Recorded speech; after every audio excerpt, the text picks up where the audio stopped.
Terima kasih Pak Gavin. Kita langsung saja ya membahas tentang menggali Alkitab praktis. Nah, secara umum saudara di slide yang berikutnya ya, 5 langkah menggali Alkitab praktis sudah diberikan, bisa dikeluarkan saja seluruh slide itu. Jadi ini diingatkan kembali karena Januari saya sudah sedikit paparkan ini. Kecil ya, oke. Nah, fonnya kecil. Jadi saudara 5 langkah praktis kalau kita mengikuti metode ini ya. Yaitu pertama tentu mulai dengan doa. Karena metode ini memang dipakai untuk baik satu pribadi ataupun dalam PA kelompok. Ya bisa digunakan itu. Jadi mulai dengan berdoa karena di situ kita mengandalkan Tuhan sebagai penulis Alkitab, Roh Kudus sebagai yang menginspirasi penulis Alkitab untuk menuliskan firman-Nya. Baru kita minta pertolongan hikmat, iluminasi dari Roh Kudus untuk menolong kita waktu membaca dan proses menggalinya. Yang kedua itu langkahnya membaca bagian perikop yang kita mau renungkan, yang kita mau gali. Nah, langkah yang ketiga adalah merenungkan. Nah, di situ ada 3 pertanyaan, yaitu apa saja yang baca, apa pesan yang kudapat, dan apa responsku. Jadi 3 pertanyaan itu memandu kita di dalam menggali firman Tuhan yang kita akan gali ya. Kalau tadi saudara menyimak khotbah saya ya, apa yang kubaca itu ada bagian-bagian yang saya uraikan tadi dengan apa kepahitan yang dialami oleh pemazmur, lalu apa permohonannya, tekadnya, apa, itu semua adalah penggalian apa saja yang kubaca. Bagian kedua dan ketiga saya gabung di dalam pertanyaan, ya kalau saudara dalam situasi kepahitan, apa yang mau dilakukan, ya. Karena di situ terkandung kan apa yang saya pelajari dari Mazmur ini, saya mau lakukan apa. Kalau saya dalam kepahitan, ini yang akan saya kerjakan. Bersyukur, lalu apa. Kalau saya tidak dalam kepahitan, apa yang harus saya jaga. Jadi itu pesan yang keluar, yang kita respon dengan tindakan. Jadi nomor 2, nomor 3, pesan dan respon, saya gabungkan di dalam khotbah saya tadi, di bagian akhir. Ya. Lalu juga kalau saya ada teman yang membutuhkan, karena sedang kepahitan hidup, bagaimana saya akan melakukan sesuatu yang menolong dia. Bagaimana saya memakai firman Tuhan ini, pesannya berbicara juga kepada dia, lalu saya menjadi kepanjangan tangan Tuhan untuk menolong. Nah, jadi itu adalah 3 pertanyaan, apa saja yang kubaca, apa pesan yang kudapat, dan apa responsku. Langkah keempat adalah kalau saudara memakai bahan renungan. Di sini waktunya saudara membuka bahan renungan tersebut, membandingkan dengan hasil penggalian saudara. Jadi kalau saudara punya kebiasaan memakai bahan renungan apapun, ya jangan langsung ayat dibaca, langsung renungannya. Saudara gali dulu sendiri dengan panduan yang akan diberikan ini, sehingga saudara memiliki sendiri ya hasil interaksi saudara dengan firman Tuhan, bandingkan kemudian dengan hasil orang lain. Ya. Ini ibaratnya kayak gini saudara ya, kalau burung, saudara tahu burung memberi makan anak-anak gitu ya. Waktu anak-anaknya masih kecil, belum bisa makan sendiri, makan burung itu yang memberikan, mencocokkan makanan yang sudah dikunyah dulu, sudah dilumat oleh sang induk, tinggal dimasukkan ke dalam paruh sang anak, langsung masuk dicerna di dalam pencernaan burung tersebut. Saudara kalau membaca renungan, saudara seperti membaca, saudara seperti sedang menelan nahan orang lain. Mungkin rasa jijik gitu ya. Tapi kalau saudara membaca dan mengunyah dulu sendiri, itu jadi perbandingan saja. Ya tidak yang ditulis oleh renungan pasti lebih baik, lebih benar dari saudara. Kalau saudara menggumulinya dengan sungguh-sungguh dan menerapkan metode ini dengan hati-hati, saudara bisa menghasilkan renungan yang sama kualitasnya gitu ya. Dan itu original saudara, pengalaman. Oke, jadi itu membanding. Lalu terakhir tentu adalah kita tutup dalam doa, dan biasanya kalau saya bikin pelatihan ini saya mengatakan bukan tutup, tapi memulai bagaimana kita melakukan respons bagian pertanyaan 3 tadi di dalam hari kita ke depan. Ya, jadi berdoa untuk minta syukur karena sudah belajar firman Tuhan dan bagaimana saya akan mengaplikasikannya dalam hidup saya. Oke, itu 5 langkah menggali Alkitab praktis. Nah, saudara sekarang kita masuk ke sastra puisinya. Jadi saya akan cepat supaya ada waktu kita mencicipi Mazmur 13 bersama-sama. Kalau saudara ikuti di Instagram ya, yang dikeluarkan itu, lalu saya sudah merespon di situ dengan kita mulai dengan Mazmur 13. Ada yang saudara perhatikan mungkin dan saudara membaca Mazmur 13, persiapan lebih dulu. Saudara, sastra puisi itu ya bisa katakan ya, contoh dalam Alkitab, 3 kitab yang sepenuhnya puisi, Mazmur, Ratapan, dan Kidung Agung. Ya. Mazmur, Ratapan adalah puisi kumpulan doa pemazmur peratap kepada Tuhan. Kidung Agung mungkin bukan doa. Kidung Agung adalah satu ungkapan puitis, ya, bahasa kasih, pengungkapan puitis kasih yang kudus, yang Tuhan Allah berikan kepada pasangan suami istri. Ya, jadi ini adalah contoh kitab-kitab yang sepenuhnya puisi. Selain itu kita bisa bertemu khususnya perjanjian lama, kitab-kitab nabi-nabi, ya ketika nabi bernubuat, kalau saudara perhatikan di Alkitab yang saudara miliki, terutama Alkitab yang cetak, kadang-kadang nggak kelihatan waktu elektronik, saudara ya. Tapi Alkitab cetak saudara akan menemukan nabi disusun bukan kalimat dengan alinea, tapi dengan baris-baris. Itu menunjukkan bahwa penerjemah menyadari ini bentuknya puisi. Dan banyak khotbah dari nabi dibentuk dalam bentuk puisi. Nah, kemudian kita juga bertemu dengan puisi-puisi yang muncul scattered gitu ya, tersebar di kitab-kitab lainnya. Dalam kitab sejarah, misalnya waktu kita membaca kitab Keluaran. Ketika bangsa Israel baru keluar dari Mesir, kemudian menyeberangi sungai Yordan, Laut Teberau, ya. Ketika mereka selesai menyeberang Laut Teberau, lalu mereka melihat pasukan Firaun yang di Keluaran 14 ya, binasa semua di Laut Teberau, mereka selamat.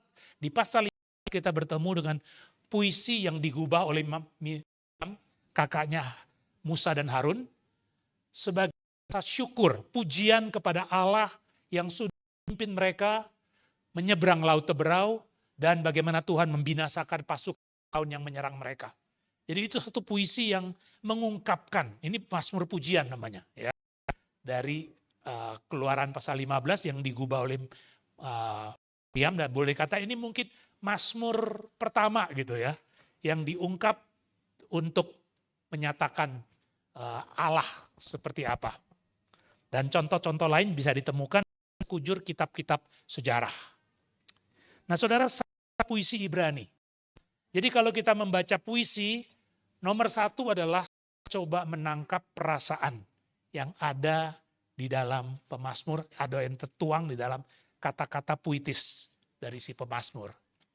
Maka saudara kalau 42-43 tadi, ya saya kan minta saudara merasakan apa? Ini yang paling penting. Ya kenapa? Karena ekspresi perasaan. Puisi bisa dipakai untuk mengajar, tapi terutama bukan untuk mengajar. Mengajar bagian yang penting, tapi terutama adalah bagaimana pemazmur sedang mengekspresikan perasaan dia kepada Tuhan di dalam doanya. Ya, nanti kita akan belajar ada berapa puisi perasaan yang kita bisa tangkap lewat membaca, dan cara membacanya tentu perlu diulang-ulang. Kecuali kita memang sudah terbiasa membaca puisi. Kalau belum, saudara perlu membaca ulang, menemukan tanda-tandanya, dan ikut merasakan apa yang dirasakan pemazmur ketika dia mengungkapkan ini. Ya, jadi ini saya ringkas aja saudara ya, tidak dibacakan seluruhnya. Bahasa puisi berarti kita perlu menemukan lebih dahulu ciri-ciri puisi. Ya, di slide berikutnya. Ciri-ciri puisi Ibrani saya bagi jadi 3. Pertama, irama dalam puisi tersebut. Kedua, penggunaan metafora. Dan yang ketiga nanti adalah penggunaan finonim. Ya, yang pertama adalah irama di dalam puisi Ibrani. Nah, saudara bandingkan dengan puisi modern seperti pantun atau syair, ya, irama yang kita dengar dalam puisi tersebut adalah di dalam suaranya. Dari contoh yang saya berikan, ya, berakit-rakit ke hulu, berenang-renang ke tepian. Ini puisi modern kan ya, puisi Indonesia. Bersakit-sakit dahulu, bersenang-senang kemudian. Saudara menikmati puisi ini karena apa? Ada 2 hal. 1, irama di ujung dari puisi tersebut. Ya, berakit-rakit ke hulu, berenang-renang ke tepian, uan. Lalu di kalimat baris berikutnya, bersakit-sakit dahulu, bersenang-senang kemudian. Jadi irama itu membuat puisi jadi indah. Kemudian yang kedua, puisi ini mengandung sampiran lalu isinya.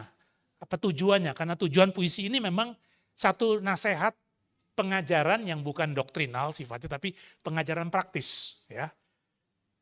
Jadi saudara menemukan ada sampirannya yang bahasa puisinya menggambarkan satu kisah kehidupan sehari-hari, berakit-rakit ke hulu, berenang-renang ke tepian, tentu cocok kalau orang tinggal di daerah pedesaan yang ada sungainya, ada bukitnya, lalu dengan berperahu di situ. Ya. Kemudian isinya, nasihatnya adalah bersakit-sakit dahulu, bersenang-senang kemudian. Itu puisi modern, saudara ya, atau bentuk syair di mana iramanya semua ujungnya sama. Bahasa Ibrani, puisi Ibrani tidak menggunakan, jarang menggunakan irama seperti itu. Ada juga sih, tapi lebih banyak menggunakan yang namanya kesejajaran. Jadi ini yang ciri pertama. Saudara, Mazmur 1 ayat 1, saya kasih contoh itu ya. Berbahagialah orang yang tidak berjalan menurut nasihat orang fasik, yang tidak berdiri di jalan orang berdosa, dan yang tidak duduk dalam kumpulan pencemooh. Kalau saudara perhatikan ayat 1 Mazmur ini, ya 3 baris dari ayat 1 ini, sebenarnya kalau diperhatikan bicara hal yang sama. Ya bicara hal yang sama. Kalau saudara nangkep, saudara bisa bikin baris keempat. Saya biasanya begitu kalau latihan ya. Coba baris keempatnya buat. Berdasarkan apa yang kalian ada 3 baris pertama. Mungkin kita bisa mengatakan begini ya. Saya ulang ya. Yang tidak berjalan, berbahagialah orang yang tidak berjalan menurut nasihat orang fasik, yang tidak berdiri di jalan orang berdosa, yang tidak duduk dalam perkumpulan pencemooh, yang tidak tinggal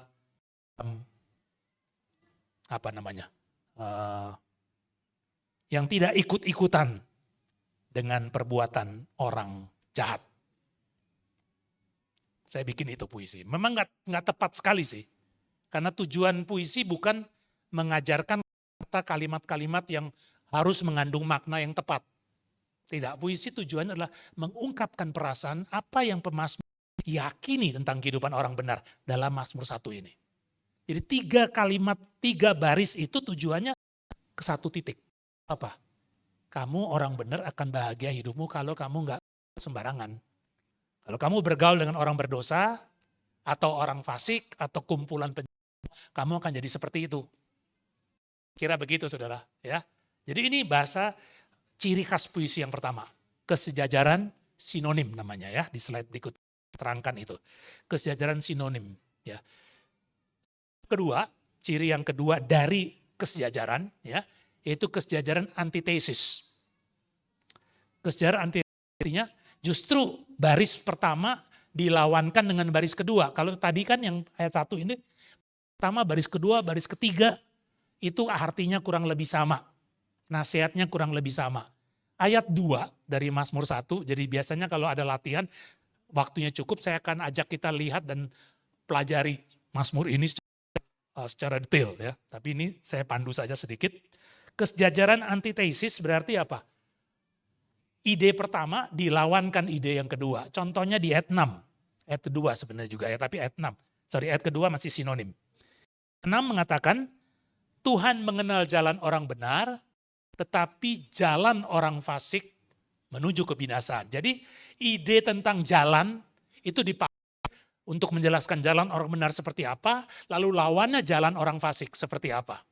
Jalan orang benar menuju kehidupan, Tuhan mengenal jalan orang benar, berarti kan menuju kehidupan, tapi jalan orang fasik, lawannya justru menuju kebinasaan, karena nggak dikenal Tuhan. Nah, ini contoh kesejajaran antitesis. Seluruh Mazmur, puisi Ibrani, bisa diperiksa atau bisa dilihat berdasarkan matriks ini.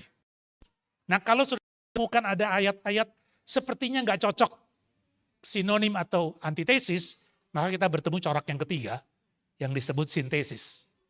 Masih dalam ciri kesejajaran ya. Memang kesejajaran sintesis sebenarnya nggak ada kesejajarannya. Adanya adalah baris pertama, mengajukan satu ide, baris kedua, baris ketiga, baris keempat itu melanjutkan atau mengembangkan ide tersebut. Mazmur 1 ayat 3. Ia seperti pohon yang ditanam tepi aliran air, satu ide muncul. Ia ini orang benar yang tadi dirumuskan di ayat 1 ayat 2. Ia orang benar yang hidupnya tidak ikut-ikutan orang berdosa, yang sukanya Taurat Tuhan. Dia seperti pohon yang ditanam di tepi aliran air, baris pertama. Kedua, yang menghasilkan buah pada musimnya, dikembangkan. Yang tidak layu daunnya, tambah ide satu lagi, lalu disimpulkan. Ya, apa saja yang diperbuatnya berhasil. Nah, saudara perhatikan, ya. Ini ciri pertama, kesejajaran. Nah, saudara bisa membaca Mazmur sepanjang apapun saudara bertemu di kitab Mazmur ini. Dan saudara kalau membaca Mazmur yang panjang kan biasanya bete gitu ya. Panjang banget, sepertinya ngulang-ngulang. Tapi kalau saudara tahu, ini kesejajaran bermain dengan kalimat-kalimat baris-baris seperti itu, saudara temukan. Nanti saudara akan menikmati puisi tersebut. Oh, ini sejajar dengan ini. Berarti dia punya ide, bukan banyak ide, tapi satu ide saja yang sedang dikembangkan dengan bermain kalimat, bermain baris, gitu ya. Jadi keindahannya ditangkap di situ. Baik yang sinonim, antitesis, ataupun yang kita sebut sintesis. Nah, saudara perhatikan juga, kalau ayat-ayat tadi saudara baca, saudara menemukan dua ciri lain yang tadi. Ciri yang kedua adalah penggunaan metafora. Ia seperti pohon yang ditanam di tepi aliran air. Seorang benar diumpamakan, dimetaforakan pohon yang ditanam di tepi aliran air. Kalau saudara membaca, saudara tidak membaca itu secara arti denotatif kan. Manusia seperti pohon. Jadi saudara bayangkan pohon yang berdiri tegak gitu ya. Ada akarnya, ada rantingnya, ada daunnya, ada buahnya. Kan gak demikian. Tapi saudara tahu di sini ada sesuatu pohon yang mengilustrasikan atau memberikan satu pencerahan terhadap sosok yang sedang diumpamakan. Ini perumpamaan. Tuhan adalah gembalaku. Mazmur 23 ayat 1. Tuhan adalah gembalaku. Kita tidak membayangkan Tuhan itu sosok yang memakai jubah gembala, pakai tongkat begitu ya, lalu kerjanya menggiring domba, enggak demikian. Tapi kita mengambil dari makna tersebut sosok kepemimpinan misalnya, atau sosok care-nya dari seorang gembala pada domba. Jadi ini metafora, saudara ya. Puisi memakai banyak metafora karena dia sedang menggambarkan sesuatu yang bukan secara intelektual atau kognitif, tapi tujuannya adalah membuat imajinasi kita. Seperti apa Tuhan? Itu seperti gembalanya umat Israel. Seperti apa Tuhan itu sebagai gembala yang peduli, yang kepada Israel sebagai domba-domba yang nakal. Atau domba-domba yang tersesat. Domba-domba yang mengalami masalah, kepahitan hidup dan sebagainya. Dengan bayangan itu, puisi itu mengajak kita membuka imajinasi kita. Ya, perasaan kita diakan lewat imajinasi tersebut. Sehingga kita bisa ikut merasakan sebagaimana pemazmur mengekspresi perasaannya lewat metafora-metafora tertentu, itu yang tujuannya dia. Ayat 4, nggak ada di sini saudara ya, tapi nanti saudara bisa bandingkan Mazmur 1 ayat 3. Ia seperti pohon di pilar air, itu adalah orang benar. Tapi ayat 4, bukan demikian orang fasik. Keluar ilustrasi yang berbeda. Mereka seperti sekam yang ditiupkan angin. Metafora yang kedua dari Mazmur 1 ini. Orang fasik, metaforanya, lambangnya adalah sekam yang ditiupkan angin. Dalam konteks, kalau orang benar seperti yang menghasilkan buah, artinya berhasil hidupnya. Orang fasik justru sia-sia hidupnya. Seperti sekam, kulit padi yang diterpa angin buyar. Nah kayak begitu saudara, ini gambaran ilustrasi yang membangkitkan imajinasi kita waktu membaca puisi. Lalu saudara juga bertemu dengan hal yang ketiga. Tadi kesejajaran, kedua metafora, yang ketiga sinonim. Penggunaan kata yang berbeda untuk menunjuk kepada hal yang sama. Nah, ini kaya sekali saudara. Ya, saudara membuka puisi manapun di Mazmur ini, saudara akan bertemu dengan kekayaan bahasa, kekayaan kosakata untuk menguraikan satu tema atau satu hal. Di sini saudara bisa menemukan ya ciri puisi Ibrani yang ketiga. Ya, saya kutip dari Mazmur 18 ayat 2 dan 3. Aku mengasihi Engkau ya Tuhan kekuatanku. Lalu disusul dengan ya Tuhan bukit batuku, kubu pertahananku dan penyelamatku. Lalu baris berikutnya, Allahku, gunung batuku, perisaiku, tanduk keselamatanku. Kalau saudara baca puisi seperti ini, saudara jangan terus buka kamus. Ya, kekuatanku maksudnya apa? Bukit batuku bahasa Ibraninya apa? Lalu artinya apa? Ya, boleh sih nggak apa-apa kalau saudara senang melakukan eksegesis seperti itu. Tapi saudara tangkap dulu bahwa semua ini sinonim yang mau menggambarkan satu kualitas atau satu unsur sifat Tuhan yang bagaimana? Sifat yang maha kuasa, sifat yang dapat diandalkan, dengan kata-kata kekuatanku, gunung batuku, kota bentengku, kubu pertahananku, perisaiku, tanduk keselamatanku. Jadi kalau saudara membaca puisi menemukan sinonim seperti ini, saudara jangan terjebak untuk satu persatu mesti ada artinya nih. Satu persatu dijelaskan, lalu saudara bisa melakukan satu paper exegesis yang panjang, lalu menghasilkan satu pelajaran. Tujuan puisi ditulis adalah, khususnya Mazmur adalah doa yang mengekspresikan perasaan pemazmur kepada Tuhan. Jadi nikmati kekayaan sinonim dari Mazmur. Supaya saudara lebih menghayati perasaannya. Saya ambil contoh saudara Mazmur 119 maaf. Di slide berikutnya Mazmur 119. Ini satu puisi yang Mazmur yang sangat agung saudara. Kenapa? Saya mengatakan ditulis oleh seorang yang Tuhan kasih kejeniusan di dalam menyusun satu puisi. Saudara bayangkan 176 ya. 176 ayat itu bisa dibagi, bahasa Indonesia nggak kelihatan, tapi kalau saudara bisa akses ke bahasa Ibrani ya, terbagi ke dalam 22 stansa. Jadi puisi yang panjang ini 22 stansa, masing-masing stansa itu 8 baris atau 8 bait. Dan 8 bait pertama itu ditulis menggunakan awalnya adalah abjad pertama dari Ibrani. 8 berikutnya abjad kedua. 8 berikutnya abjad ketiga terus sampai 22, kan abjad Ibrani 22 saja. Dan isinya fokus kepada satu hal, yaitu men-sharingkan atau mengekspresikan tentang bagaimana Taurat Tuhan bagi umat Tuhan. Nah, saudara bisa buat puisi seperti itu? Ini butuh seorang yang benar-benar jenius dalam hal berpuisi. Saudara. Semua rangkaiannya jelas, semua rangkaiannya bicara satu fokus, nggak pernah lari-lari. Saudara coba, kalau mau coba nanti di rumah ya. Nggak usah 172, 176 ayat saudara ya. Cukup 8 ayat atau cukup saudara coba buat aja rangkaian puisi mulai dari kalimat pertama abjad mulai dengan huruf A. Nanti kalimat kedua dengan B, kalimat ketiga C, D, terus sampai Z. Ya katakanlah yang E jangan, Q jangan karena bahasa Indonesia sulit kata-kata itu. Ya beberapa V juga nggak usah. Saudara buat. Tapi saudara mesti ada hubungannya ya. Saudara mesti bisa menghubungkan itu semua sehingga membentuk rangkaian sesuatu. Bukan pisah-pisah, bukan lepas-lepas. Kalau saudara bisa, saudara termasuk jenius berarti. Nah, Mazmur 119 fokus kepada Taurat tetapi menggunakan berbagai istilah untuk menjelaskan Taurat. 8 ayat pertama atau stansa pertama itu memakai peringatan, memakai jalan, memakai titah, ketetapan, perintah, hukum yang sinonim dengan Taurat. Jadi ini membayangkan kekayaan pemazmur, memahami Taurat dengan kata-kata yang berbeda.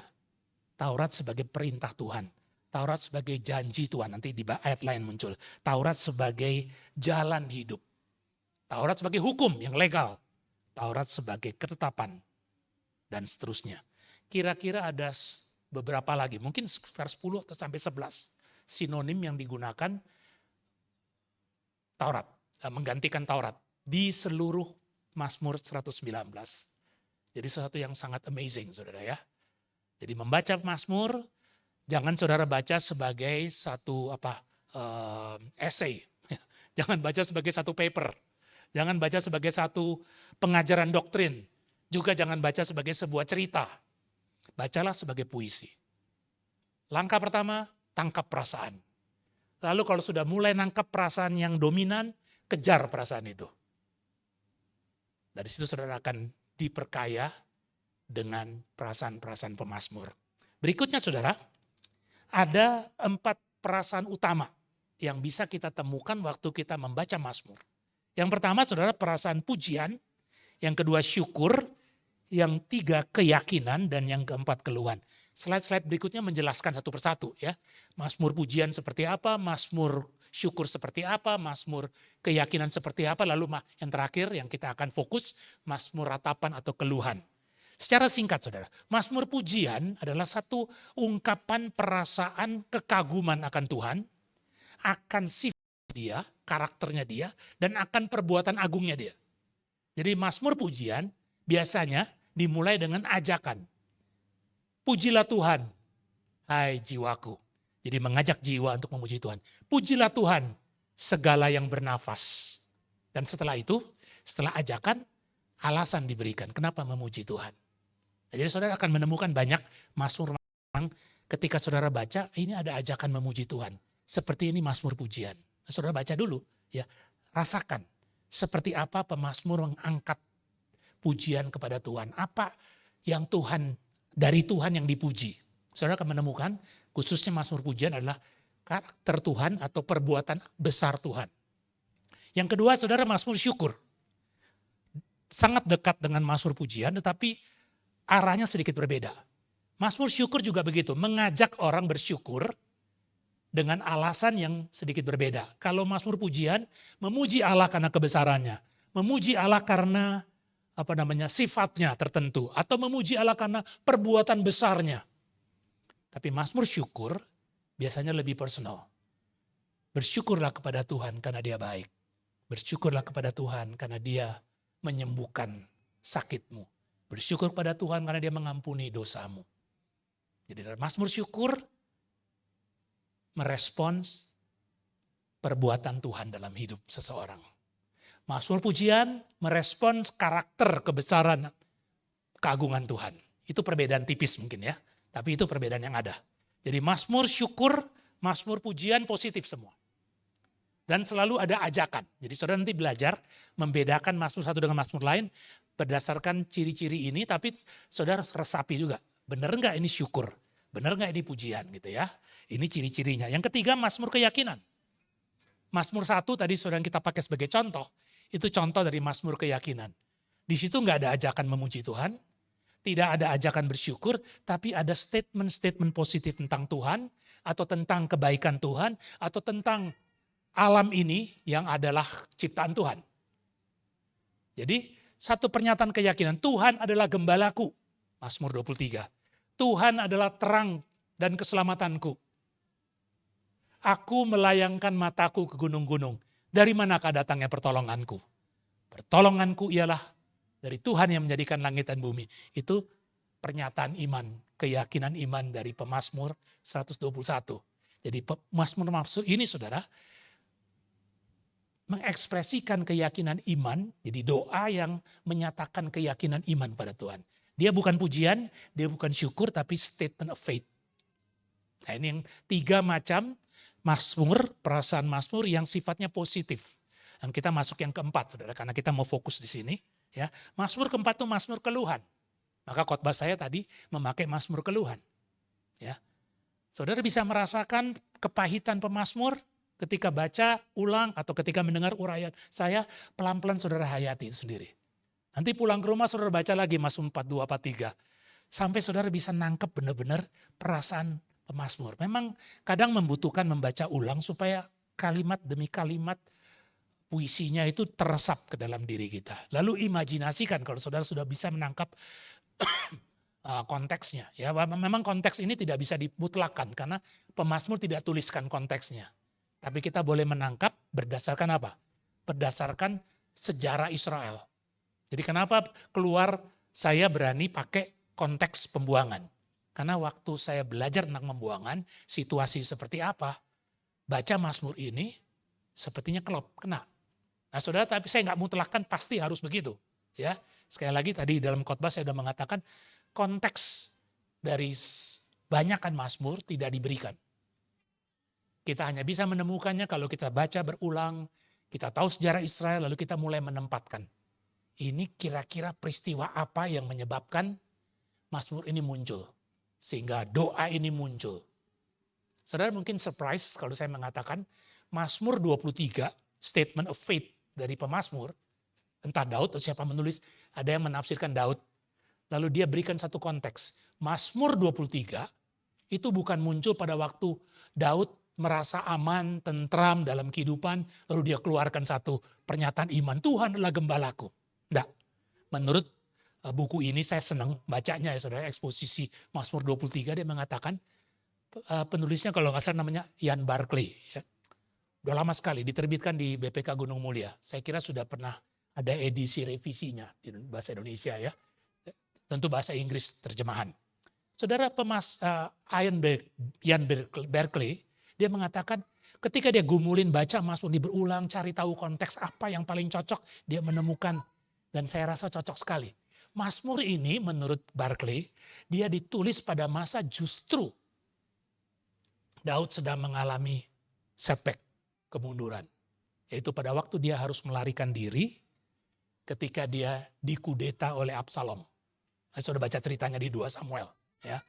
Dia dikudeta oleh anaknya. Anaknya diam-diam mensabotase pengaruh dia.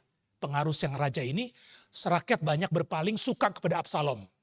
Karena dia mencoba menjadi hakim yang adil, ya, membela perkara, sehingga orang sangat senang sama dia. Dia merasa sudah banyak pengikut, dia umumkan saya akan kudeta. Dia mulai kirim bawa pasukannya menyerang istana. Daud kelabakan ketika dengar kabar. Absalom bawa pasukan mau menyerang istana. Kalang kabut. Malam-malam hari mereka ngungsi semua. Saudara, mereka ngungsi, dalam perjalanan mengungsi, malam hari bawa anak, bawa istri, ya, bawa semua orang pengikut di istana. Ada sebagian prajurit tapi banyak juga orang-orang biasa yang gak punya kekuatan militer. Larinya kemana? Nah, diceritakan konteksnya gitu ya, larinya kemana sesuai dengan 2 Samuel. Nah, pada waktu dia lari seperti itu, dalam situasi desperate sebenarnya ya, takut ada kudeta. Disitulah Daud menguatkan kembali imannya menurut Ian Barclay. Malam hari, langit terbuka cerah. Seperti apa gitu, mereka sedang melintasi satu daerah, apa begitu. Di situ Daud merasakan, Tuhan adalah gembalaku. Aku dalam keadaan seperti domba yang sedang tercerai-berai karena dikejar musuh. Ancaman anaknya sendiri. Tapi di situ dia menemukan ketenangan. Kenapa? Sekalipun aku jalan dalam lembah kekelaman, aku tidak takut bahaya. Tuhan besertaku. Dan seterusnya. Saudara, ini konteks yang bisa menolong kita membaca Mazmur 23 lebih tepat. Tapi orang lain mungkin membaca Mazmur 23 dan menemukan pemahaman yang berbeda. Ya, karena ini sifatnya puisi ya. Tidak ada satu harus menjadi sesuatu tafsir yang mutlak sekali ya. Justru karena Mazmur ini kebanyakan tidak memiliki penjelasan konteks historisnya, maka Mazmur bisa dipakai untuk setiap kita dengan berbagai pergumulan hidup kita bisa cocok. Ada yang bisa cocok menurut saya. Sekian banyak Mazmur, kalau saudara rajin membacanya, menggalinya, merenungkannya, saudara akan diperkaya dengan berbagai kemungkinan. Oke, kembali ke sini saudara, Mazmur keluhan. Jadi saudara, Mazmur keluhan atau Mazmur, jadi ini slide-nya mesti dimajukan banyak ya. Ini Mazmur yang paling kompleks saudara ya. Mazmur yang paling saudara menemukan itu ya, ada 7 ciri untuk kita menemukan ini Mazmur pujian. Tapi sebenarnya tidak selengkap ini. 7 ciri ini ya sudah keluar ya. Selalu Mazmur pujian, Mazmur keluhan selalu dimulai dengan memanggil Allah. Invocation namanya ya. Doa invokasi. Tuhan, tolong. Tuhan, berapa lama lagi? Tuhan, musuh mengepung aku. Tuhan, aku tenggelam, hampir mati. Mau masuk ke liang kubur. Ada panggilan seruan desperate kepada Tuhan. Jadi Mazmur itu dicirikan dengan panggilan kepada Tuhan. Lalu disusul dengan apa keluhannya. Tuhan, musuh mengepung aku. Tuhan, tolong aku hampir binasa. Keluhannya diungkapkan. Kepahitannya diungkapkan. Yang kedua. Yang ketiga saudara, disusul dengan permohonan tentunya ya. Tuhan tolong aku, selamatkan aku, binasakan musuh-musuhku, sembuhkan aku. Jadi invocation, keluhan, permohonan, kadang-kadang keluhan dan permohonan bisa terbalik. Ya. Habis invocation langsung minta tolong, baru keluhannya menyusul. It's okay, ini namanya bahasa puisi ya. Penulis dia tidak duduk susun esai kan. Dia sedang mengungkapkan perasaan kepada Tuhan, dan itu mengalir. Tentu dengan pertolongan Roh Kudus, dia siap menyajikan satu mazmur yang kemudian hari bisa menjadi model doa. Jadi itu 3 pertama, saudara. 3 pertama itu pasti ada di setiap mazmur yang kita temukan sebagai mazmur keluhan. 3 ciri yang nggak mungkin tidak ada. Yang keempat dan yang kelima, ada kalanya pemazmur ketika dia mengeluh karena pergumulannya dia sadar sangat mungkin dia sedang mengalami masalah karena dia sedang berdosa kepada Tuhan. Maka keluarlah pengakuan dosa. Beberapa mazmur ya, setelah keluhan ada pengakuan dosa. Lalu baru permohonan minta ampun supaya boleh dipulihkan kembali. Tapi juga bisa ya, pemazmur merasa bahwa dia nggak berdosa. Dia bingung nih, kenapa Tuhan izinkan saya menderita? Kenapa ada begini? Kenapa ada begitu? Padahal saya hidupnya baik. Padahal saya setia sama Tuhan. Kenapa Tuhan? Jadi ada pertanyaan, ada pergumulan, ada pembelaan diri bahwa dirinya nggak bersalah. Sudah pernah doa kayak gitu? Tuhan, kenapa masalah datang bertubi-tubi ya? Padahal aku setia loh melayanimu. Aku setia loh ke gereja, aku nggak absen loh. Kenapa begini Tuhan? Saudara bertanya, saudara seolah-olah mengatakan, Tuhan, apakah ada dosa yang tersembunyi nih, kok aku nggak tahu ya? Saudara mengklaim, udah periksa diri, rasanya nggak ada dosa. Jadi saudara bela diri di hadapan Tuhan. Pernah kayak gitu saudara? Mungkin pernah ya, hati kecil ya. Jadi kemungkinan poin ini, saudara, yang poin 4 dan 5 ya, pengakuan dosa, pernyataan tidak bersalah, itu kadang-kadang ada menjadi bagian mazmur keluhan. Tidak banyak. Beberapa mazmur keluhan menampilkan poin ini. Dan poin yang kelima, ini juga tidak banyak, beberapa mazmur saja, khususnya yang berkaitan dengan keluhan karena musuh. Dan ini biasanya bukan musuh pribadi, tapi musuh bangsa, musuh nasional. Ataupun musuh pribadi tapi dari seorang raja. Seorang raja yang dikhianati. Ketika Daud dikhianati Absalom. Ketika Daud dikejar Saul. Keluarlah mazmur-mazmur tertentu yang di dalamnya adalah minta pembalasan. Nah saudara, tapi setahu saya mazmur Daud ketika mengeluh tentang konteks Absalom ataupun Saul gak sampai kutukan ya. Ini biasanya kaitan dengan bangsa lain. Yang menjajah mereka, yang dengan kejam menindas umat Tuhan. Itu keluar. Tuhan balaskan setimpal dengan perbuatan mereka. Ini mazmur kutukan. Saudara, tidak mudah untuk bagaimana kita mengerti mazmur kutukan ini. Kita sebagai orang Kristen kan diajarkan mengasihi musuh, mengampuni musuh, jangan mengutuki musuh kan.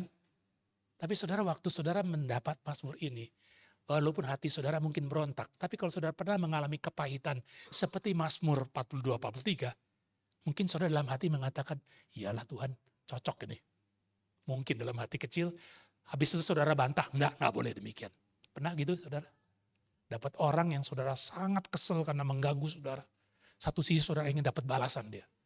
Satu sisi lain saudara bilang enggak boleh. Tuhan sudah mengampuni dia, saya juga harus mengampuni dia. Nah tidak mudah kan?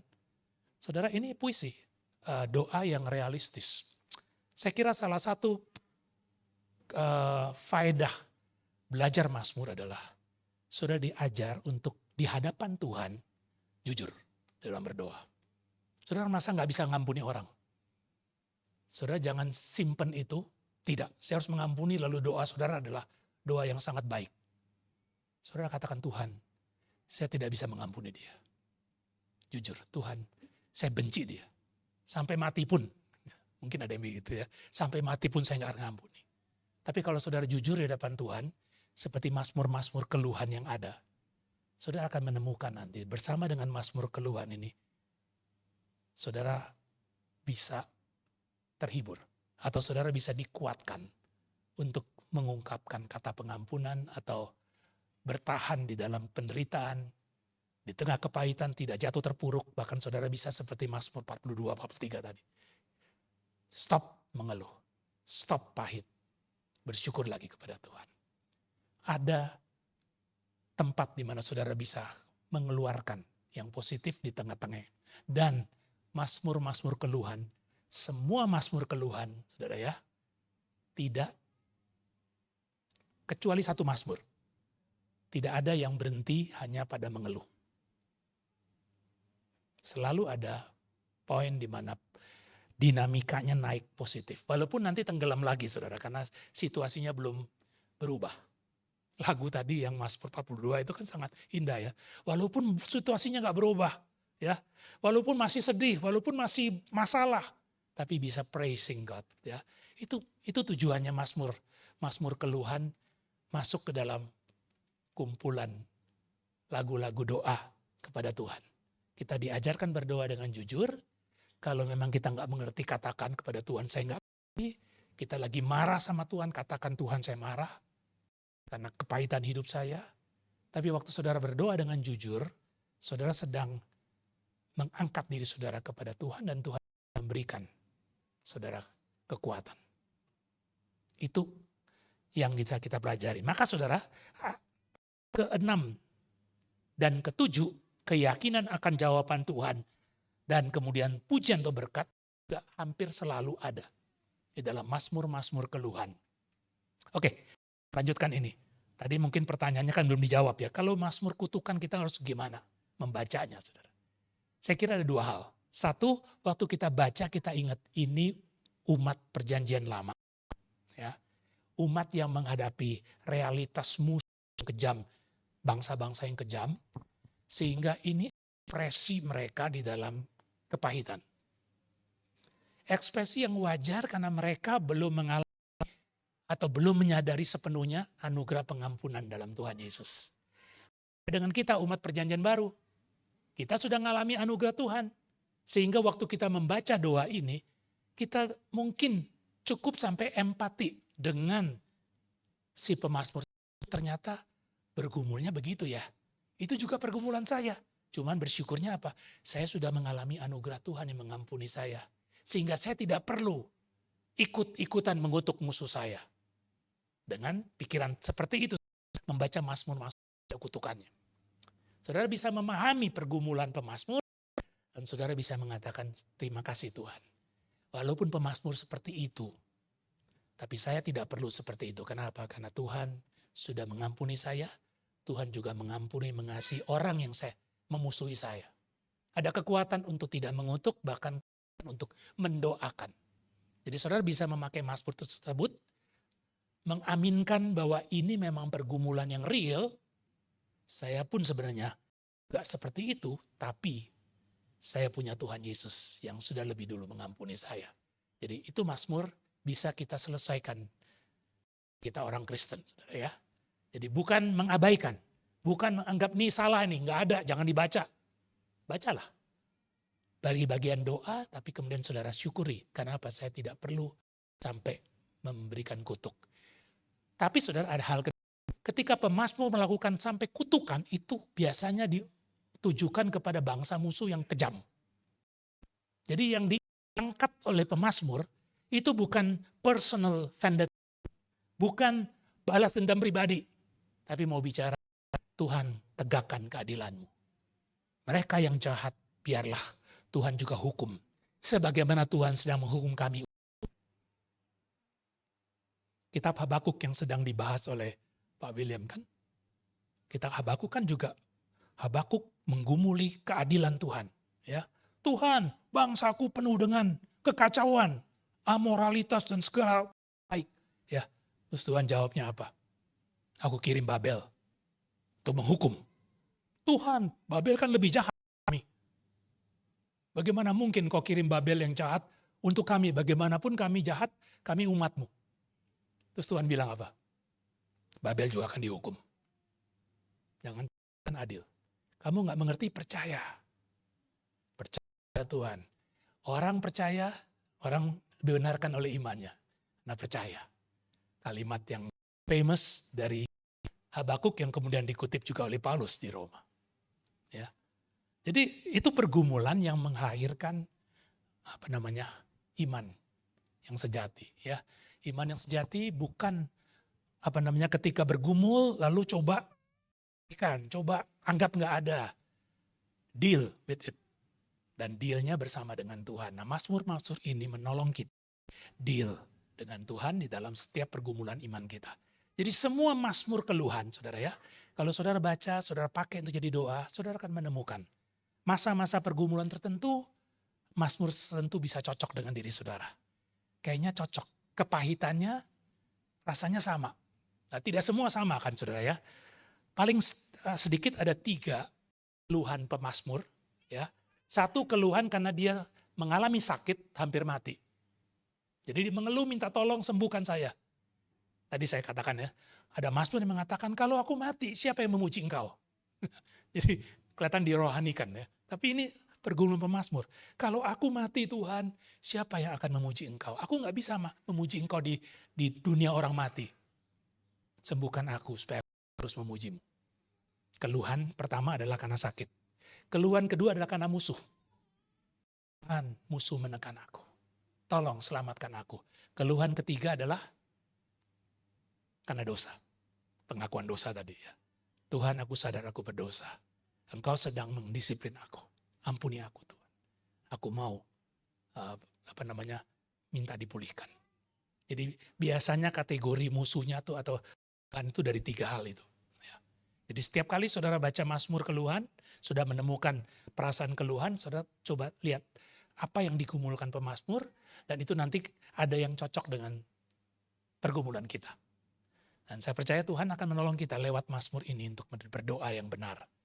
Maksudnya berdoa dengan jujur. Tentu kita lengkapi dengan pemahaman kita di Perjanjian Baru tentang Tuhan Yesus yang sudah mati dan bangkit kita, sehingga lebih lengkap ya. Jadi Mazmur baik untuk doa, tapi dengan pemahaman iman Kristen kita yang lebih komplit.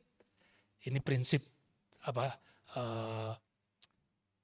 pewahyuan berangsur, progressive revelation ya.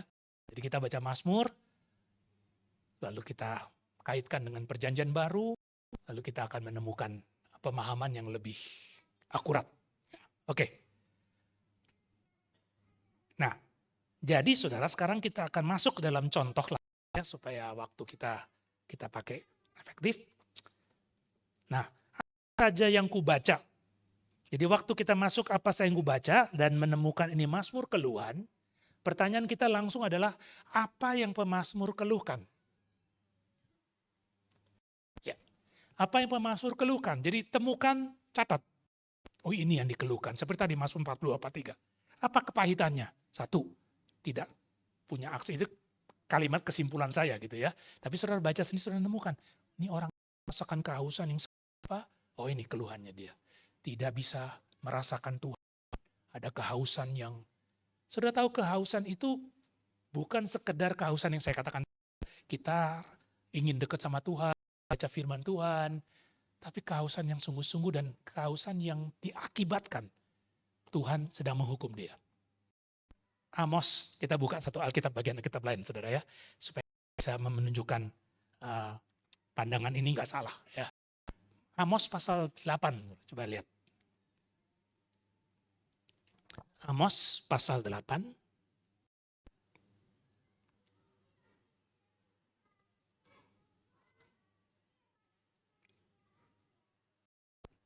Ayat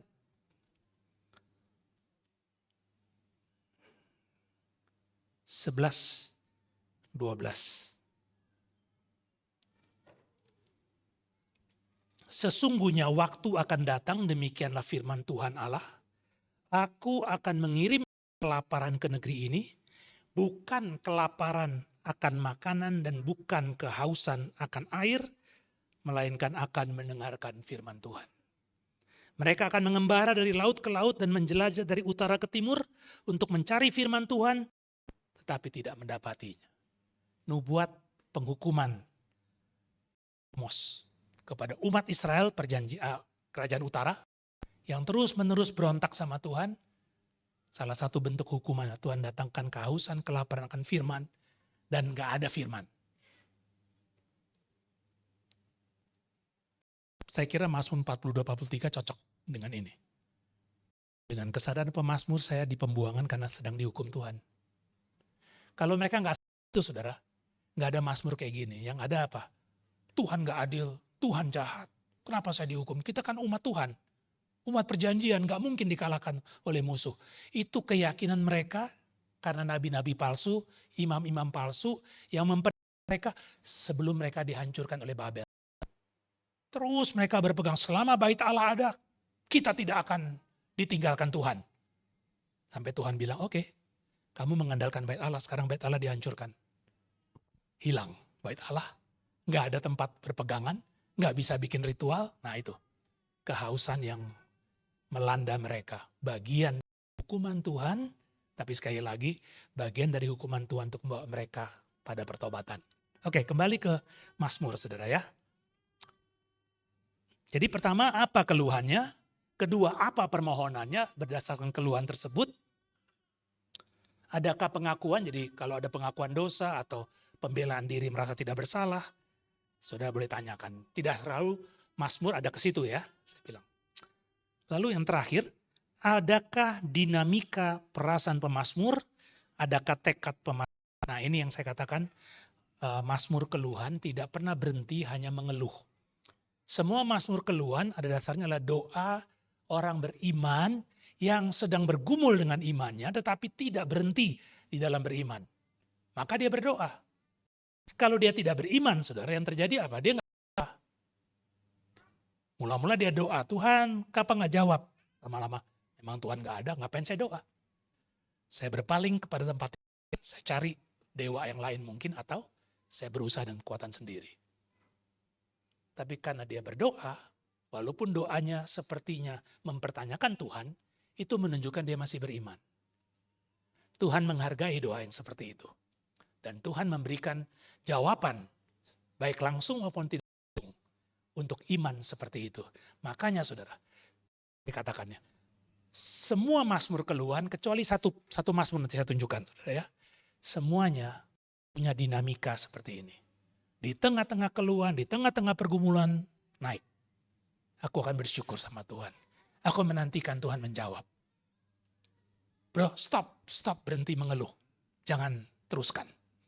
Nanti tapi saudara perhatikan seperti Mazmur 42. Habis dia naikkan ayat 6, ayat 7 sampai 11. Drop lagi. Ya. Bergumul lagi. Tuhan, ini orang-orang masih menjepit aku. Kemudian naik lagi kan. Stop. Jangan teruskan. Nanti sampai pasal 43 juga demikian. Ada permohonan, ujungnya naikin lagi. Ini dinamika dari Mazmur keluhan, ya, yang menunjukkan ini Mazmur orang beriman, dan Mazmur ini menjadi contoh doa kita. Seapapun berat pergumulan kita, ingat ada Mazmur seperti ini. Sebelum kita pakai contoh Mazmur 13, saya teringat seorang penafsir dari Amerika, Walter Brueggemann. Saya punya buku tafsirannya. Dia membahas Mazmur dengan begitu, buat saya baik sekali. Ya. Jadi Brueggemann bilang begini, seluruh Mazmur yang bicara dengan aneka perasaan itu bisa dibagi jadi 3 kelompok. Kelompok pertama adalah kelompok Mazmur orientasi. Di mana Mazmur itu fokus kepada Tuhan yang baik. Fokus kepada keyakinan bahwa Tuhan memang baik. Itu Mazmur keyakinan, Mazmur pujian. Hidup ini Tuhan pelihara, saya mengalami yang baik, maka keluarlah Mazmur pujian. Hidup ini baik, saya yakin, maka keluarlah statement keyakinan.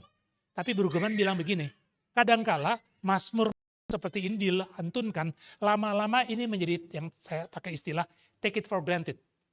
Sudah seharusnya saya orang Kristen ya aman. Sudah seharusnya saya orang Kristen diberkati. Seharusnya saya umat Tuhan masalah. Nah, pada waktu orang mulai seperti itu menurut Brueggemann, disitulah dia mulai kehilangan imannya sebenarnya. Kenapa? Karena itu semua take it for granted. Udah pasti begitu, aman, nyaman, dia mulai kehilangan kepercayaan kepada Tuhan. Pada waktu itulah Tuhan izinkan masalah terjadi, kesulitan terjadi, nah keluarlah Mazmur keluhan. Tuhan kenapa begini? Kayaknya hidupku lagi tenang-tenang, tiba-tiba datang musibah. Seperti Ayub, ya. Tenang-tenang, dia nggak tahu apa-apa kan. Dia hidup baik-baik saja, dia pikir dia lakukan semua tugas dia sebagai orang kepala rumah tangga. Tahu-tahu dia mengalami diizinkan Tuhan, semua harta dan anak-anaknya habis dalam satu hari. Nggak cukup, semua kesehatannya juga diambil. Saudara, kejutan seperti itu menghasilkan Mazmur keluhan. Dan tapi itu diperlukan. Kenapa? Kalau tidak, orang terlalu terlena dengan kehidupan yang baik, lupa bahwa itu semua bergantung pada Tuhan. Makanya saya bilang take it for granted. Waktu kita take it for granted, begitu itu dicabut, Tuhan bilang, ini kan bukan milikmu, aku cuma pinjamkan. Nah, ada orang bilang kan, anak titipan Tuhan. Bersyukur Tuhan dapat anak. Tuhan bilang, oke, titipannya udah selesai, saya ambil. Apa reaksi kita, saudara? Sebagai orang tua. Ya, tentu luar biasa susah untuk menerimanya kan. Take it for granted. Tapi ketika kita mulai mengeluh, itu Mazmur of disorientation. Nama Walter Brueggemann bilang, that is Psalm of disorientation. Jadi itu Mazmur yang Tuhan izinkan, kehidupan yang Tuhan izinkan, yang menghasilkan satu pergumulan, membuat hidup ini lebih realistis lagi. Tidak take it for granted, sadar. Ada Tuhan yang mengendalikan hidup saya, ada Tuhan yang berdaulat atas hidup saya. Waktu belajar berserah sama Tuhan, Mazmur keluhan itu tidak negatif terus, tapi ada positifnya. Saat itulah pemazmur mulai bisa kembali bersyukur. Mulai melihat banyak berkat Tuhan sebenarnya melimpah.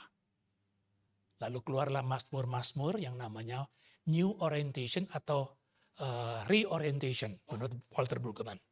Itu mazmur syukur. Yaitu setelah bergumul, mulai sadar akan Tuhan, ada Tuhan dalam hidup ini, mulai bisa menerima, mulai keluar syukur. Nah ini Brueggemann, saya senang sekali membaca, dia punya cara menafsir ya saudara, dia unik. Dan saya tambahkan di dalam PowerPoint, saya nggak keluar, saya lupa. Kemarin saya sudah pikir mau tambahkan. Ini PowerPoint lama yang saya pakai untuk pelatihan puisi biasanya. Jadi saudara, Mazmur mau semua ini dinamikanya luas sekali. Saudara bisa mengikuti irama seperti itu ya. Tatkala hidup kita terlalu mapan, terlalu aman, terlalu nyaman ya, sampai kita mulai melupakan Tuhan. Jadi Mazmur keyakinan itu kadang-kala sudah begitu yakin semua nggak akan berubah, aman. Lupa itu ada Tuhan kan. Jadi akhirnya nggak ingat Tuhan, saudara. Yang tahu adalah saya nyaman dengan ini dan memang orang Kristen kayak gini. Nah, Tuhan goncangkan. Supaya kita sadar ada Tuhan. Oke, lalu kalau sudah bersyukur. Baik, sekarang kita pakai contoh saudara, Mazmur 13. Mari saudara kita buka Mazmur 13. Sambil lihat. Udah mesti selesai ya. Tapi kita pakai contoh cepat, saya sudah buatkan. Tolong di slide yang terakhir. Buatkan kolomnya saudara. Kita baca secara cepat. Boleh tambah 5-10 menit lagi Pak William, saya. Mazmur 13. Ya, saudara kalau sudah lihat Mazmur 13, saya akan pandu saudara apa yang kubaca. Ya, kita nggak usah baca sekeluruhnya sambil melihat aja ayat-ayatnya. Jadi ayat 1 itu adalah judul. Ya, untuk pemimpin biduan Mazmur Daud. Ayat 2 dan ayat 3 dimulai dengan kata, berapa lama lagi Tuhan? Berapa lama lagi? 4 kali saudara. Di dalam ayat 2 dan ayat 3 itu adalah keluhan. Invokasi kurang N ya, invokasi. Jadi ayat 2 mulai dengan Tuhan, seruan. Memanggil nama Tuhan. Lalu berapa lama lagi Tuhan? Ini keluhan. Perhatikan saudara, berapa lama lagi Tuhan kau lupakan aku terus menerus. Ini perasaan pemazmur merasa dilupakan Tuhan. Berapa lama lagi Tuhan kau sembunyikan wajahmu terhadap aku. Saudara, 2 kalimat ini, 2 baris ini paralel. Kesejajaran sinonim. Ya, jadi menggambarkan perasaan pemazmur sepertinya Tuhan lupa. Seperti Tuhan gak peduli. Seperti Tuhan gak ada. Lalu, berapa lama lagi aku harus menaruh kekhawatiran dalam diriku. Jadi keluhannya dia adalah merasa Tuhan tidak peduli padahal saya sedang berkhawatir. Khawatir apa kita belum tahu di sini ya. Dan bersedih sepanjang hari. Berapa lama lagi musuhku meninggikan diri atasku. Mulai keluar. Jadi apa yang menyebabkan pemazmur mengeluh? Ayat 2, ayat 3 menyimpulkan. Ada musuh dan Tuhan sepertinya diam. Ada musuh seperti apa kita belum tahu. Tapi Tuhan sepertinya tidak peduli. Ada sesuatu yang sedang menghantam hidupku. Aku sudah berdoa sama Tuhan sepertinya nggak ada jawaban Tuhan. Sudah pernah mengalami seperti itu? Ini mazmur keluhan, dengan keluhan ada musuh. Apa permohonannya saudara? Ayat 4, ayat 3 dan ayat 4 dan ayat 5. Ya. Permohonan. Pandanglah kiranya, jawablah aku ya Tuhan Allahku. Buatlah mataku bercahaya, supaya jangan aku tertidur dan mati. Supaya musuhku jangan berkata, aku telah mengalahkan dia. Dan lawan-lawanku bersorak-sorak apabila aku goyah. Ini permohonan, karena pergumulan pemazmur adalah melawan musuh. Kita nggak tahu musuhnya seperti apa, menyerangnya seperti apa. Tapi pemazmur desperate. Ya, Tuhan tolong aku. Jawab aku Tuhan, jangan tinggal diam. Ini musuh sudah neken aku nih. Ya, jangan biarkan aku mati. Nah ini mungkin metafora, bukan benar-benar mati secara fisik saudara. Karena mungkin bukan penyakit. Tapi juga mungkin penyakit dalam arti ketika datang bertubi-tubi. Akhirnya menimpa dari psikis kita menimpa fisik kita. Jadi sakit mah misalnya, jadi apa gitu ya. Kan musuhnya ini gak jelas apa ya. Tapi ketika kita menghadapi tantangan kesulitan yang seperti musuh bertubi-tubi. Kita bisa stres. Satu stres, penyakit macam-macam muncul. Jadi ini kita bisa mikirkan, kita bisa bayangkan. Di sini perlunya saudara? Imajinasi sekali lagi. Bayangkan apa musuhnya walaupun tidak bisa atau sulit kita bayangkan. Dan tapi kita bisa proyeksi nanti kepada diri kita. Ya. Jadi buat mataku bercahaya supaya jangan aku tertidur dan mati. Ada penafsir yang mengatakan ya ini bicara tentang tekanan hidup, musuh yang menyebabkan dia sakit, tapi juga ada yang mengatakan ini tekanan hidup, musuh yang menyebabkan dia stres. Jadi kehilangan harapan, kehilangan kekuatan. Buat mataku bercahaya, arti hidupkan kembali semangatku. Jangan sampai aku kehilangan atau putus asa gitu ya. Lalu ayat 5 memberikan kepada kita clue yang sedikit lebih jelas walaupun tetap gak tahu musuhnya kayak apa. Supaya musuhku jangan berkata aku telah mengalahkan dia dan lawan-lawanku bersorak-sorak apabila aku goyah. Sama saudara, ini ayat 5 ini 2 baris ini juga paralel, sinonim. Ya. Jangan sampai musuh bisa ngomong aku mengalahkan dia, yaitu ketika dia menyerah akhirnya terhadap tekanan musuh, atau jangan sampai lawan-lawanku bersorak-sorak apabila aku goyah. Saudara, saya coba bayangkan dalam situasi modern ya. Saudara bisa coba bayangkan yang lain atau apakah yang cocok dengan diri saudara. Bayangkan saudara di satu perusahaan sedang bekerja. Saudara seorang Kristen yang lahir baru, saudara tahu apa yang benar, apa yang nggak benar, saudara tahu apa yang boleh, apa yang nggak boleh. Lalu saudara berhadapan dengan teman-teman kerja yang tidak seiman dengan saudara, tidak beriman seperti saudara, lalu mereka akan segala cara. Mereka mau korupsi, mau manipulasi, saudara mau jujur. Saudara dapat tekanan. Menghambat mereka bukan? Menghambat mereka yang mau kaya dengan cara curang karena saudara mau jujur. Saudara dapat tekanan, itu musuh saudara. Saudara mungkin fitnah, mungkin diapakan, dipersulit. Saudara bertahan, Tuhan tolong aku. Bagaimana aku mengatasi situasi seperti ini? Ada jawaban dari Tuhan. Saudara desperate. Saudara bilang Tuhan, sebentar lagi aku habis nih. Lama-lama aku bisa menyerah. Atau aku keluar terpaksa. Bisa jadi gitu. Kalau nggak kuat keluar sajalah sudah. Tapi kalau keluar belum tentu dapat kerja lagi.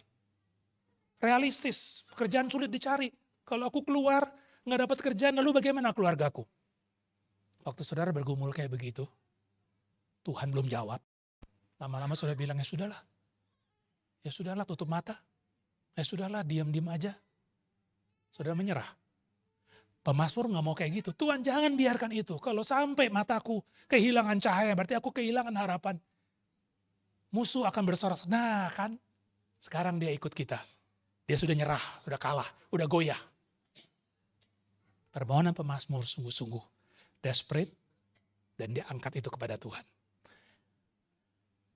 Tapi saudara, mazmur ini ditutup dengan satu tekad. Ya, tetapi aku, kepada kasih setiamu aku percaya. Hatiku bersorak-sorak karena penyelamatanmu. Belum diselamatkan saudara. Belum tahu nanti masalahnya diselesaikan kayak apa. Tetapi bisa angkat hal yang positif. Kenapa? Dia pernah punya pengalaman Tuhan menyelamatkan dia. Atau dia tahu Tuhan yang setia pernah menyelamatkan umatnya. Ada pengalaman-pengalaman nyata sebelum ini di mana Tuhan menolong. Karena itu aku tidak menyerah. Walaupun situasinya sepertinya udah gak tertahankan lagi, saya akan menyerah sedikit lagi. Tuhan tolong. Tapi aku kepada kasih setiamu aku percaya. Hatiku bersorak-sorak karena penyelamatan. Artinya saudara, ini menjadi tekad karena mengingat bagaimanapun juga Tuhan pada masa lampau pernah setia. Pasti dia akan tolong aku saat ini. Ya, aku mau menyanyi untuk Tuhan karena ia telah berbuat baik kepadaku. Statement-statement ini saudara tidak berarti masalah sudah selesai. Masalah belum selesai. Tetapi dia sudah memutuskan, aku tidak akan menyerah. Aku tahu Tuhan setia, sekarang pasti setia juga. Mazmur di sini, ini mazmur pendek saudara. Saudara akan menemukan mazmur yang lebih panjang, di mana setelah dia angkat hatinya, down lagi. Turun lagi, bergumul lagi. Karena memang belum selesai masalahnya. Dinamika mazmur seperti ini saudara menolong kita ya ketika kita bergumul dengan masalah kita. Ada mazmur-mazmur yang bisa kita pakai untuk doa kita. Dan bisa kita tambahkan selalu dengan apa? Kalau pemazmur berhenti di sini, aku tidak perlu berhenti di sini. Kenapa? Karena aku punya Tuhan Yesus. Kita masuk ke perjanjian baru. Jadi ini rangkaian pemazmur, doa-doa pemazmur. Itu bukan doa yang sempurna semua, tapi disempurnakan karena masuk ke dalam bagian firman Tuhan. Dan dilengkapi disempurnakan dengan pemahaman iman kita di perjanjian baru. Finalitas Kristus yang sudah mati di kayu salib dan sudah bangkit. Jadi selalu kita bisa mengkaitkan dengan Kristus. Kalau pemazmur dulu bergumul habis-habisan, sepertinya nggak ada jalan keluar, tapi toh bisa bertahan dalam iman. Padahal Kristus belum datang. Kalau Kristus sudah datang, masa aku akan kalah? Masa aku akan menyerah? Tidak, aku harus, apa istilahnya? Lebih daripada menang. Ya, lebih daripada pemenang. Karena aku punya Kristus yang sudah. Saudara, ini satu contoh sederhana ya dari menggali 13 menggali mazmur ratapan. Jadi rasakan perasaan-perasaan pemazmur dan temukan itu lewat penggalian seperti ini. Apa seruannya, apa keluhannya, apa permohonannya, dan di mana dinamika itu naik. Ini bisa jadi model contoh doa saudara. Dan setiap pergumulan, saudara akan menemukan ada mazmur-mazmur yang bisa tolong saudara.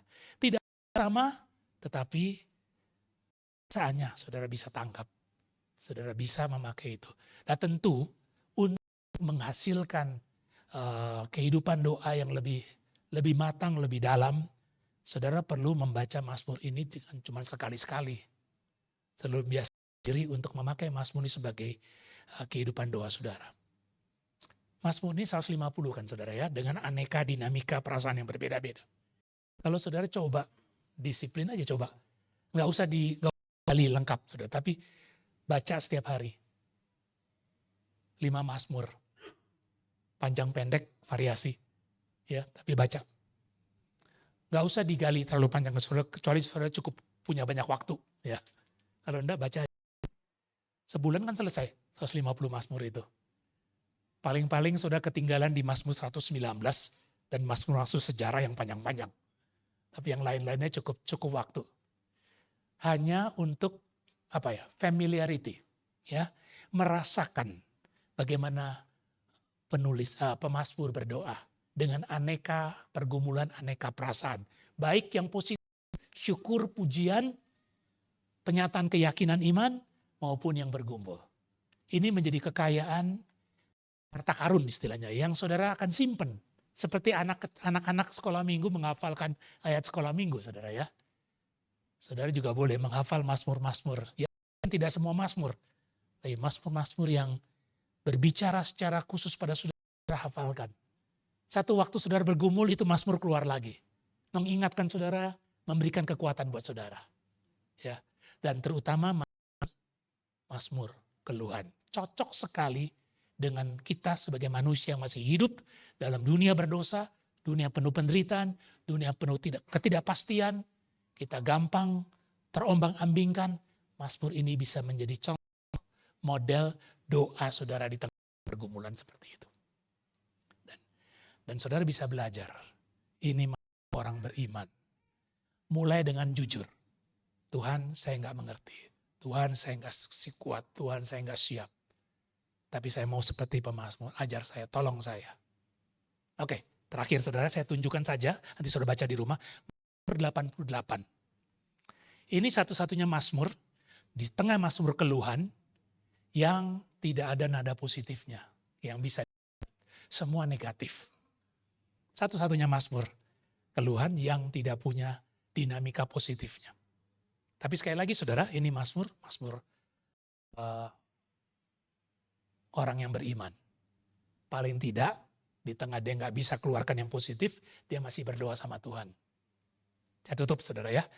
Kalau saudara beriman pada Tuhan, ada pelan, saudara naik pada Tuhan. Saudara minta pada Tuhan, saudara please sama Tuhan. Kalau saudara nggak beriman, yang saudara lakukan mungkin apa? Saudara mengeluh sama orang lain dan menyalahkan Tuhan. Tuhanku nggak mau tolong aku nggak mau lagi. Saudara gosipin orang Tuhan dengan orang lain. Tapi kalau saudara beriman, walaupun saudara tidak mengerti Tuhan, saudara tetap datang kepada Tuhan. Tuhan, saya nggak mengerti, tapi saya mau belajar mengerti bahwa semuanya ada di dalam kedaulatan Tuhan. Kita berdoa dulu yuk. Kalau nanti ada waktu, saudara mau tanya jawab, masih mau punya waktu, silahkan. Bapa di sorga, terima kasih. Kami belajar dari bagaimana membaca mazmur.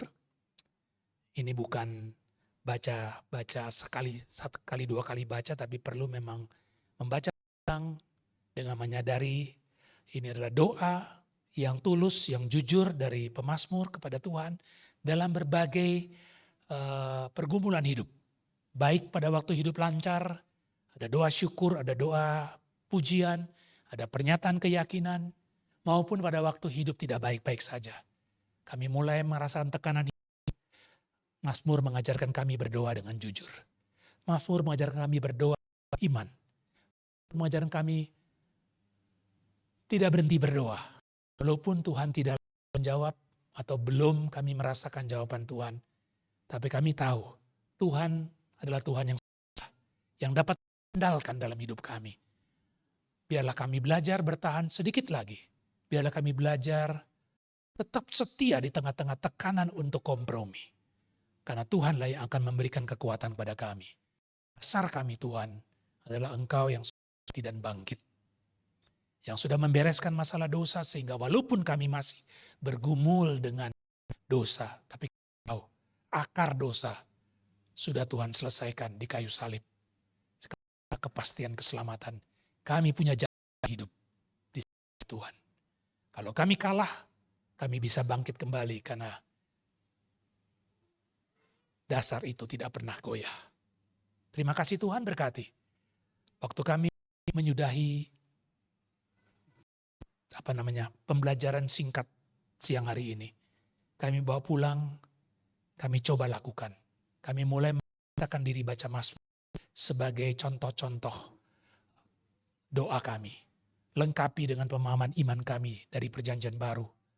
Tuhan Yesus. Maka doa-doa ini menjadi doa-doa yang berkenan kepada doa-doa yang menyenangkan hatimu dan juga menguatkan kami.